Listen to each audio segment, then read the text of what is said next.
నమస్తే, తెలుగు రాజ్యంకి స్వాగతం. నేను సంధ్య. ప్రస్తుతం దేశంలో సమస్యలకు సంబంధించుకోవచ్చు, రాష్ట్రంలో జరుగుతున్న అనేక విషయాలకు సంబంధించుకోవచ్చు.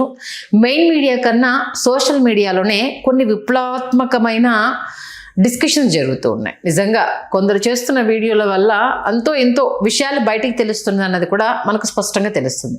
కాకపోతే ఈ మధ్య కాలంలో పర్సనల్ అటాక్ అనేది చాలా ఎక్కువైపోతుంది. ఎందుకంటే ఎవరి పంథా వాళ్ళది, ఎవరి వ్యక్తిత్వం వాళ్ళది, ఎవరు నమ్మిన సిద్ధాంతం ప్రకారం వాళ్ళు వీడియోలు చేస్తారు. తప్పనిపించినప్పుడు దాన్ని వేలెత్తి చూపడంలో తప్పలేదు. కానీ దాన్ని తెలియకుండానే ఎవరికి వారు పర్సనల్గా అటాక్ చేయడంతో అసలు విషయాలు మరుగున పడిపోతున్నాయి. వీళ్ళ వ్యక్తిగత ఎజెండాలతో ఈ దూషణలు అనేవి తెర మీదకి వచ్చేసి చూసే వాళ్ళకి ఎంటర్టైన్ అవుతున్నాయి. ఎందుకు ఈ తరహా ధోరణులు ఈ మధ్యకాలంలో ఎక్కువ అవుతున్నాయి? ముఖ్యంగా మన తెలుగు యూట్యూబర్స్లో ఇది నువ్వంటే నువ్వు ఇదంటే నువ్వు ఇది అని, నువ్వు గతంలో చేసిన మర్చిపోయావా అంటే నువ్వు మర్చిపోయావా అంటూ ఇలా 1-to-1 అనేది చాలా ఎక్కువైపోతుంది. దీనికి మళ్ళీ ఇంకొందరు సపోర్ట్ చేసే వీడియోలు, కొందరు వ్యతిరేకంగా చేస్తున్న వీడియోలు మనం ఎక్కువగా చూస్తున్నాం. ఏం జరుగుతుంది తెలుసుకునే ప్రయత్నం చేద్దాం.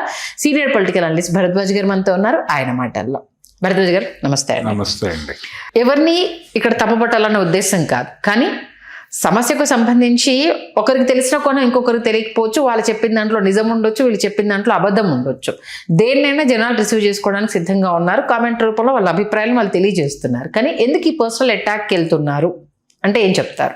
అంటే పర్సనల్ అటాకింగ్ అనేది మొదలు పెట్టింది ఎవరు అనే వైపు వెళ్ళాలి.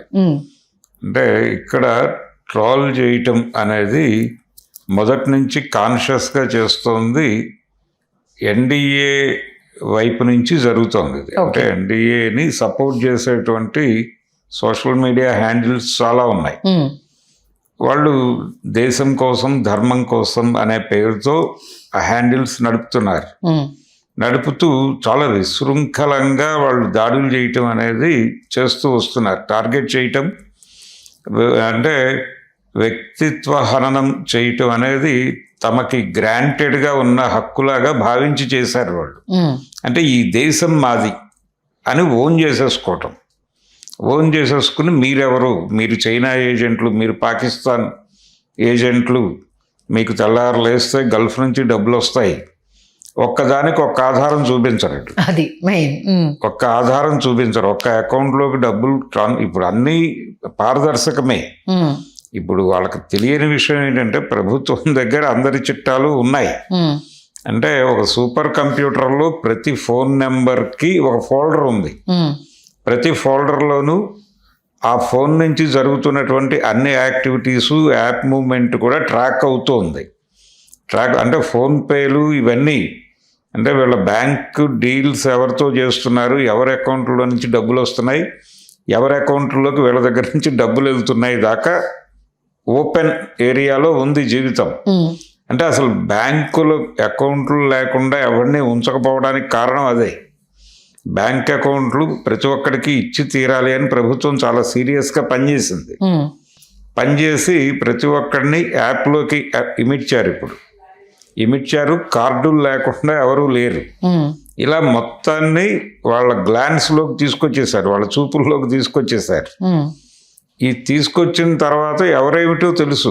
ఒక 10 నిమిషాల్లో వీడి అకౌంట్లోకి ఎవరెవరు డబ్బులు వేశారో చెప్పచ్చు, వీడు ఎవరెవరికి డబ్బులు వేస్తున్నాడో కూడా చెప్పచ్చు. అవును, ఇప్పుడున్న టెక్నాలజీ ప్రకారం అయితే. కాబట్టి ఎందుకు మీరు ఇలా ఊరికనే బురద చల్లుతున్నారు? చైనా నుంచి డబ్బులు వచ్చాయి, నిన్న 9 కోట్లు వచ్చాయి అక్కడికి అని చెప్పి, ఫుడ్కే 9 కోట్లు వచ్చాయని, 9 కోట్లు వచ్చాయని ఎవరి కళ్ళు మూయటానికి ఇవన్నీ చేస్తున్నారు. ఈ పర్సనల్ దాడులు మొదలుపెట్టింది వాళ్ళు.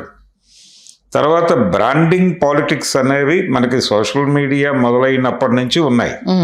బ్రాండింగ్ పాలిటిక్స్ అంటే ఎవరినైనా టార్గెట్ చేయాలంటే ముందు సోషల్ మీడియాలో కొంతమంది మెంబర్స్కి, ఈ గ్యాంగ్స్కి డబ్బులు ఇచ్చేయాలి. ముందు ఇచ్చేసి వాళ్ళు టార్గెట్ చేయదలుచుకున్న వ్యక్తిని ఎలా ఇన్నోవేటివ్గా టార్గెట్ చేస్తారో మీరు చెప్పండి అని అడుగుతారు. వాళ్ళు చెప్తారు వాళ్ళ దగ్గర ఉన్న స్కీమ్స్. ఇప్పుడు రాహుల్ గాంధీనో లేకపోతే లోకేష్నో పప్పు అని బ్రాండ్ చేయటానికి కోట్ల రూపాయలు చేతులు మారాయి అనేది నిజం. అవును. ఇలా ఎవరినైనా బ్రాండ్ చేయాలనుకుంటే డబ్బులు ఇచ్చేస్తారు. డబ్బులు ఇచ్చిన మరుక్షణం వాళ్ళు వీడియోలు చేస్తూ పెడతారు. ఆ వీడియోలు చాలా దూకుడుగా కూడా ఉంటాయి. రీసెంట్గా కొన్ని అంటే రీల్స్ చేస్తారు కొంతమంది. ఆ రీల్స్ చేసే వ్యక్తుల్లో ఒకతను వైఎస్ జగన్ క్యారెక్టర్ చేసే అతను బహిరంగ క్షమాపణ చెప్పాడు మొన్నే. మన జగన్మోహన్ రెడ్డి గారు ఆసనాలు వేస్తూ ఉంటే కూర్చోవడం రాదు అనేసి అని కొంత వెటకరంగా చేయడంతో చేస్తూ, అంటే దానిలో అతను చేసిన వీడియోలో భారతి గారి ఫోటో ప్లే అయింది. ఆ సందర్భంగా గొడవైనప్పుడు అతను సారీ చెప్పాడు. కానీ నిజానికి ఎన్నికల సమయంలో అదే వ్యక్తి చేసినటువంటి వీడియోల్లో భారతి గారి క్యారెక్టర్ని పెట్టి, ఆ ఫోటో ఇంపోజ్ చేయలేదు కానీ ఆ క్యారెక్టర్ని పెట్టి, ఆ క్యారెక్టర్కి పేర్లు మారుస్తారు వీళ్ళు. పేర్లు మార్చి అతనికి గగన్ అని, ఆవిడని హారతి అని అలా పెట్టి వాళ్ళ ఇంట్లో జరుగుతున్నటువంటి, వాళ్ళ పర్సనల్ జీవితాల్లో జరుగుతున్నటువంటి విషయాలను చాలా రెడిక్యూల్ చేస్తూ సంభాషణలు నడిపిన వీడియోలు కూడా చూశాను నేను. అవును. అంటే ఆ స్థాయి దాడి, అంటే అక్రమ సంబంధాలు అంటగట్టేదాకా వెళ్ళిపోయారు. వెళ్ళిపోయిన సీమరాజా కూడా వైఎస్ఆర్సీపీ ఇది డూప్లికేట్ కండువా కప్పేసుకొని మన పార్టీ ఇట్లాంటి వాళ్ళని పెట్టుకుంటే ఆడన్నా నువ్వు గెలిచేది అనుకుంటూ ఆయనతో వీడియోలు చేయించడం కానీ అదో తరహా టాక్టిక్స్. ఇవన్నీ డబ్బులు ఇచ్చి చేయిస్తున్నవే. తెలుగుదేశం పార్టీ నుంచి డబ్బులు తీసుకుని ఈ కార్యక్రమాలు చేస్తున్నారు అనేది ఓపెన్ సీక్రెట్. కాబట్టి ఇలాంటివి అడపదడప బ్లాస్ట్ అవుతూ ఉంటాయి. ఎవరో వచ్చి సారీ చెప్తూ ఉంటారు కానీ రోజువారీ వాళ్ళ జీవితాలు అక్కడే, వాళ్ళ బతుకు తెరువు అది. కాబట్టి ఈ బతుకు తెరువుని ఆధారం చేసుకుని సోషల్ మీడియా ద్వారా బ్రాండింగ్ ప్రోగ్రామ్ జరుగుతోంది. ఈ బ్రాండింగ్ కంపెనీలు ఉన్నాయి చాలా. ఈ బ్రాండింగ్ చేయటం కోసం వ్యాపారాలు ఉన్నాయి, డబ్బులు కోట్ల రూపాయలు సర్క్యులేట్ అవుతున్నాయి ఆ ఏరియాలో. అందుకని నెమ్మదిగా ఈ హ్యాండిల్స్లోకి వచ్చేసారు కొంతమంది. వచ్చి వీళ్ళు వాళ్ళ దగ్గర నుంచి డబ్బులు ఆశిస్తూ ఒక ప్రోగ్రామ్గా, అంటే ఇప్పుడు భారతీయ జనతా పార్టీ వ్యతిరేక అభిప్రాయాలు ఎవరైనా ఎక్కడైనా వ్యక్తీకరిస్తే ఫేస్బుక్లో ఒక పోస్ట్ పెట్టగానే కింద ఒక 20-30 మంది వచ్చేస్తారు ఇమ్మీడియట్గా. అవును. వచ్చేసి దాడి మొదలు పెట్టేస్తారు. అంటే వాళ్ళ దగ్గర ప్రతిదానికి ఒక కౌంటర్ ఆర్గ్యుమెంటు రెడీగా ఉంటుంది.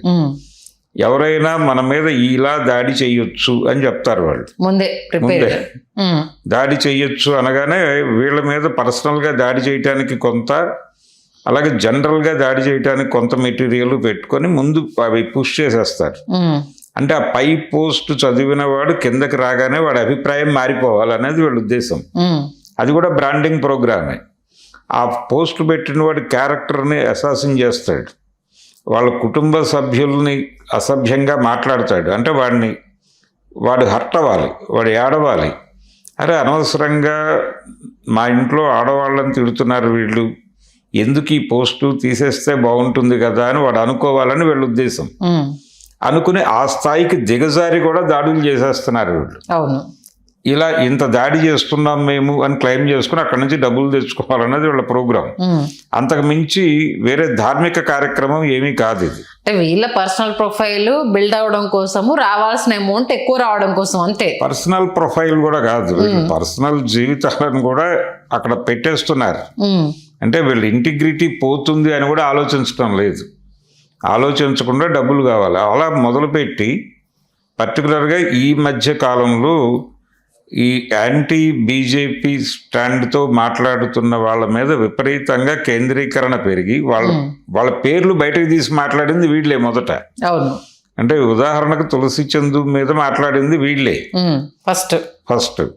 అలా ప్రతి ఒక్కరిని, ప్రకాష్ రాజు గురించి రోజు మాట్లాడతారు వీళ్ళు, ఆయన పట్టించుకోడు. వాళ్ళ గొడవ వాళ్ళది నడుస్తుంది అని అనుకుంటాడు ఆయన. ఇలా ప్రతి ఒక్కళ్ళని రోడ్డు మీదకి లాగి వాళ్ళ వ్యక్తిగత జీవితాల్లోకి వెళ్ళిపోయి, ఆ అమ్మాయి ఇక్కడ కాదు, తను ఏదో క్రిస్టియన్ అని, ఆ అమ్మాయి పేరు క్యాథరిన్ అని, వాళ్ళ హస్బెండ్ అతను పాస్టర్ అని, చర్చలు నడిపిస్తారని, ఇలాంటి నెరేటివ్స్ అన్నీ పుష్ చేశారు. అలా ఏఐలో క్రియేట్ చేసిన ఫోటోలను సర్క్యులేట్ చేశారు. దాన్ని ఓపెన్గా మాట్లాడేశారు వీళ్ళందరూ. ఈ మాట్లాడిన వాళ్ళు అది నిజం కాదు అని రేపు ప్రూవ్ అయితే మనమేమిటి, మన ముఖాలు ఆల్రెడీ ఎక్స్పోజ్ అయ్యాయి కదా అనేటువంటి భయం కూడా లేదు వాళ్ళకి. అంటే ఈ దేశం ఎప్పటికీ వీళ్ళ చేతుల్లోనే ఉంటుంది కాబట్టి వీఆర్ ఇన్ సేఫ్ హ్యాండ్స్, మనల్ని ఎవరు ఆపేది అనేటువంటి ఒక మూడ్లో ఉన్నారు వీళ్ళు. అదొక మూర్ఖత్వం. ఆ మూర్ఖత్వంలో చేస్తున్న ఉన్మాదపు దాడులు ఇవన్నీ. అయితే వీటిని చాలా కాలం అందరూ భరించారు. అంటే వాళ్ళు చెప్తున్న ఒక నరేషన్ సార్, ఇప్పుడు దేశం కోసం ధర్మం కోసం మన హిందుత్వ దానికోసం పోరాటం చేస్తూ ఉంటే వీళ్ళక హిందూ అన్న పదం వినిపించిన, ధర్మం దేశం అని వినిపించిన తులసి చంద్ లాంటి వాళ్ళ కోసం మిగతా యూట్యూబర్స్ కావచ్చు వెర్రెత్తిపోతుంది. ఇమీడియట్గా దీనికి కౌంటర్ అటాక్ చేయాలనేసి అని వీళ్ళు వీడియోస్ చేస్తారు అంటూ ఈ వర్గం నుంచి వస్తున్న వాదన. దీనికి ఏమంటారు? అదే అసలు దేశం కోసం ధర్మం కోసం అనే మాట ఎందుకు చెప్పాలి? వీళ్ళు చెప్తున్నారు రకరకాల మాటలు. ఇప్పుడు అక్కడ కాక్రోచ్ జనతా పార్టీ ఉద్యమం దగ్గర చాలా మంది దేశ విచ్ఛిన్నకరంగా మాట్లాడారు, బుల్డోజ్ చేసే పద్ధతిలో మాట్లాడారు, పాకిస్తాన్ నుంచి వచ్చిన అని చెప్తున్నారు. అని చెప్తున్న సందర్భంలోనే అంటే మీరు 45 ఏళ్ళు దాటిన వాళ్ళు మాట్లాడారు, ఇవన్నీ మాట్లాడుతూ ఈ విపరీత అర్థాలు తీసేలాగా ఎందుకు మాట్లాడారు అని మీరు మాట్లాడింది కూడా అదే. వీళ్ళు కూడా ఈ దేశంలో వందే మాతరం అనకపోతే ఈ దేశంలో ఉండే అర్హత లేదు, జై శ్రీరామ్ అనకపోతే ఈ దేశంలో ఉండాల్సిన అర్హత లేదు, జై భారతమాత అనకపోతే ఇక్కడ ఉండటానికి అర్హత లేదు, ఇవన్నీ గోడల మీద రాశారు వాళ్ళు. కాబట్టి ఆ రైట్ ఎవరు ఇచ్చారు మీకు? ఈ దేశంలో ఉండాలంటే ఇలాగే ఉండాలని మాన్యువల్ మీరెవరు డిజైన్ చేయటానికి? ఒక కాన్స్టిట్యూషన్ ఉంది ఇక్కడ, ఆ రాజ్యాంగ ప్రకారం వ్యవహరించిన వాడు ఉంటాడు, లేకపోతే ఉండడు, వాళ్ళ ఇష్టం. అంతే తప్ప యాంటీ కాన్స్టిట్యూషనల్గా మీరేవో గోడల మీద రాసి, లేకపోతే ఫేస్బుక్లో రాసి, లేకపోతే యూట్యూబుల్లో మాట్లాడి వాళ్ళు ఎంత బుల్డోజింగ్కి వెళ్ళారంటేనండి, ఆ మధ్య రామాలయ ఇది జరిగినప్పుడు ఆ గుడి ఓపెనింగ్ అప్పుడు ప్రతి ఇంటికి అక్షింతలు పంచారు. అవును, అక్షింతలు పంచేటప్పుడు అది ముస్లిం ఫ్యామిలీ అని తెలిసి తలుపు కొట్టి వాళ్ళకి అక్షింతలు ఇస్తూ వాళ్ళు ఆశ్చర్యంగా చూస్తుంటే వీళ్ళు చెప్పిన మాట ఏంటంటే, రాముడు కేవలం హిందువుల దేవుడే కాదు, భారతీయుల దేవుడు, ఈ అక్షింతలు మీరు తీసుకోవాలి, ఎందుకంటే మీరు భారతీయులుగే కదా. అంటే తీసుకోకపోతే కాదని అర్థం. కాదన్నప్పుడు మీరు ఎందుకు ఉండాలి ఇక్కడ, వెళ్ళిపోండి, ఈ క్షణం పాకిస్తానో బంగ్లాదేశ్ అని చెప్పాలని వీళ్ళ ఉద్దేశం. దాంతో అక్కడ దాకా విషయం రాగానే వాళ్ళకి సీన్ అర్థమైపోయి మీరు ఇష్టం వచ్చినన్ని ఇవ్వండి, ఇప్పుడు పోసుకోమన్నా పోసుకుంటాం, రేపు పోసుకోమన్నా పోసుకుంటామని చెప్పారు వీళ్ళు చాలా మంది. అవును, అంటే ఆ స్థాయిలో టెర్రరైజ్ చేస్తున్నారు వీళ్ళు జనాల్ని, గ్రాంటెడ్గా తీసేసుకుని. ఈ గ్రాంటెడ్గా తీసుకుని టెర్రరైజ్ చేసే రైట్ మీకెవరు ఇచ్చారు? సరే వాళ్ళు ఏదో మాట్లాడుతున్నారు, మీరు అంటే భయపెడుతున్నారు, మీరు దేశం కోసం ధర్మం కోసం అంటే భయపడుతున్నారు వాళ్ళు. అందుకని ఈ మాట బయటకు రాగానే ఇది నెగిటివ్ ఫోర్సు, దీన్ని అడ్డుకోవాలి అని చెప్పి వాళ్ళు మేలుకుని మాట్లాడుతున్నారు. కాబట్టి మొదట దాడి మొదలుపెట్టింది వీళ్ళే. ఓకే, ఈ హిందుత్వ గ్యాంగ్స్ నుంచే వీళ్ళే మొత్తం సోషల్ మీడియాని ఆక్యుపై చేసి ఎవరిని ఊపిరి సలపని పద్ధతిలో దాడులు చేస్తున్నారు వీళ్ళు. నిజంగా అంటే అమ్మాయి రుచిక సింగ్ పార్లర్లో పనిచేసే అమ్మాయి నీట్ కూడా రాసిందంట. అమ్మాయి చేసిన ఇందాక మీరు అన్నట్టు అమ్మాయి డ్రెస్సింగ్ చూడండి ఎలా ఉంది. అసలు ఒక మీడియా ముందుకు వచ్చినప్పుడు అమ్మాయికి పద్ధతి, డ్రెస్సింగ్ వేసుకునే పద్ధతి లేని అమ్మాయి ప్రధాని మోదీ గురించి మాట్లాడాలా. ఇప్పుడు చుక్కలు చూపిస్తున్నారు, ఇలా మాట్లాడిన ప్రతి ఒక్కరికి చుక్కలు చూపిస్తున్నారు అంటూ వీడియోస్ చేస్తున్నా. అంటే మీరు క్రిటిసైజ్ చేస్తేనేమో కరెక్ట్, అవతల వాళ్ళు చేస్తే రాంగ్, అంటే ఎట్లా ఇది? అదే అంటే ఒక సినిమా ఆర్టిస్ట్ కూడా ఒక అమ్మాయి నేను నీట్ రాశాను, అక్కడ దారుణాలు జరిగాయి, అది నిజం అని మాట్లాడింది ఆ అమ్మాయి సోషల్ మీడియా హ్యాండిల్లో. మాట్లాడగానే ఇప్పుడు ఆ అమ్మాయి టార్గెట్ అయింది వీళ్ళకి. నువ్వు కూడా ఈ కాక్రోచ్లతో కలిసిపోయావా అని చెప్పి అమ్మాయి పేరుతో పోస్టులు పెడుతున్నారు వీళ్ళు. వచ్చింది కదా, ఇష్టం వచ్చినట్టు క్రియేట్ చేయడమే కదా. అలా అంటే పర్సనల్ లెవెల్లో దాడులు చేయటం అనేది మొదలుపెట్టిందే వాళ్ళు. ఈ దాడులు ఆగాలన్నా కానీ ఆపాల్సింది వాళ్ళే ఖచ్చితంగా. అందుకని వాళ్ళు ఓపెన్గా పేర్లు పెట్టి మాట్లాడేస్తున్నారు. ఇప్పుడు దీని మీద ఎందుకు సార్ నియంత్రణ ఉండట్లేదు అసలు? అంటే ఇలా మీకు తోచినది మీరు మాట్లాడుకోండి, కానీ వాళ్ళని మీరు అటాక్ చేయడం అన్న దానికి సంబంధించి ఇప్పుడు మోదీ గారిని అంటే మీకు అంత బాధ అనిపించినప్పుడు అదే తులసి చంద్ ఫ్యామిలీనన్నా వాళ్ళకు అంతే బాధ ఉంటుంది కదా. డెఫినెట్గా ఉంటుంది. అంటే ఒక్కళ్ళని కాదండి, ఎవరైనా ఇప్పుడు అది తులసిచంద్ మాట్లాడినా కరెక్ట్ కాదు, రావులమ్మ మాట్లాడినా కరెక్ట్ కాదు, సమెక్స్ మాట్లాడినా కరెక్ట్ కాదు, నేను మాట్లాడినా కరెక్ట్ కాదు. తప్పును తప్పులానే మీరు చూపించండి, కానీ పర్సనల్ అటాక్ లోకి వెళ్ళి మాట్లాడడం అనేది కరెక్ట్ కాదు కదా. అది పర్సనల్ అటాక్స్ కు వెళ్ళటం మొదలు పెట్టింది వాళ్ళే. అంటే చిన్న విషయాలను కూడా ఒక బుక్ ఎగ్జిబిషన్లో వెంకటేశ్వర స్వామి మీద అక్కడ ఉన్నది బౌద్ధ విగ్రహమా లేకపోతే వెంకటేశ్వర స్వామి విగ్రహమా అని ఒక బుక్ ఎవరో ఒక పరిశోధనాకారుడు రాసుకున్నాడు. ఆ పుస్తకాన్ని ఒక బుక్ స్టాల్లో అమ్ముతుంటే నువ్వు ఈ పుస్తకం ఏ రైట్తో అమ్ముతున్నావు అని దాని మీద దాడి చేశారు. ఓకే, దాడి చేస్తే దాడి చేయటంతో ఆగలేస్తుంది. మర్నాడు పొద్దున ఆ బుక్ స్టాల్ ఓనరు ఆయన పర్సనల్ జీవితంలోకి వెళ్ళిపోయి మాట్లాడటం మొదలుపెట్టారు. వీళ్ళు ఆయన ఎప్పుడో ఏదో చేశాడు అని మొదలుపెట్టారు. ఇలాంటి దాడులు, ఇలాంటి ఉన్మాదపు వ్యవహారాలు ఇవి ఆపాలి ముందు. ఇవి ఆపటం కోసం ఒక ప్రయత్నంలో భాగంగా మిగిలిన వాళ్ళు మాట్లాడుతున్నారు. అంటే అసలు ఇది సోషల్ మీడియాని నియంత్రించడం అనేది ఎవరి వల్ల అయ్యే పని కాదు. ఇప్పుడు చాలా కష్టం కూడా. లేదు ఇది ఒక పర్పస్ కోసం ఏర్పాటైంది. ఈ సోషల్ మీడియా పర్పస్ ఏంటంటే ఇది ఇంటెలిజెన్స్ కోసం పెట్టారు. ఎవరు ఏం ఆలోచిస్తున్నారు, ఎవరి మనసుల్లో ఉన్న అభిప్రాయాలు ఏమిటి అనేది స్టేట్ తెలుసుకోవడం కోసం పెట్టింది. గతంలో ఏవో మీటింగ్స్ జరిగేవి.